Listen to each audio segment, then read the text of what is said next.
মেহেরপুর নামে এক ছোট্ট গ্রাম। সেখানে বসবাস করত দুই বোন।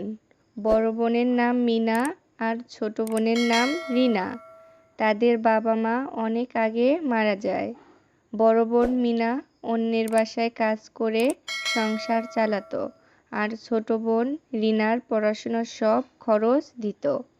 রিনা মেধাবী ছাত্রী, কিন্তু সে অহংকারী ছিল।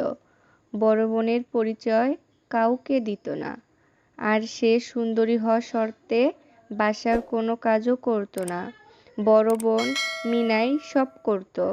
মিনা ছিল অনেক ভদ্র, পরোপকারী ও পরিশ্রমী। গ্রামের লোকেরা মিনাকেই পছন্দ করত। রিনা, তুমি নিজের কাজ নিজে করতে শেখো। শুধু পড়াশোনায় ভালো হইলেই হবে না, তোমাকে সবার উপকারে এগিয়ে আসতে হবে। আর তোমার যা কিছু আছে তাতেই সন্তুষ্ট থাকতে হবে।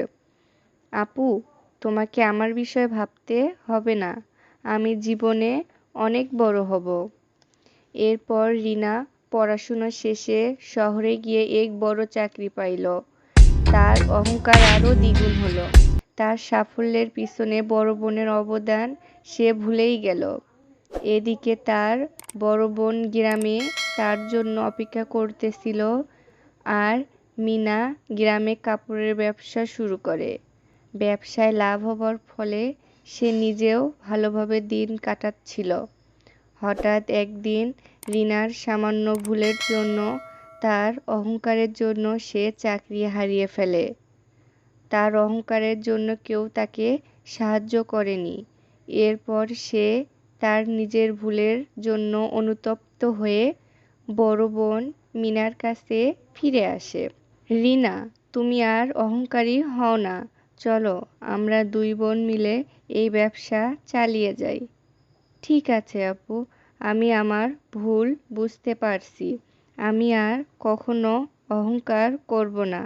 সততার সাথে ব্যবসায় তোমাকে সাহায্য করব। কয়েক বছর পর ব্যবসায় লাভবান হবার পর তাদের বাড়ি গাড়ি সব হয়। তারা অনেক সুখে ছিল।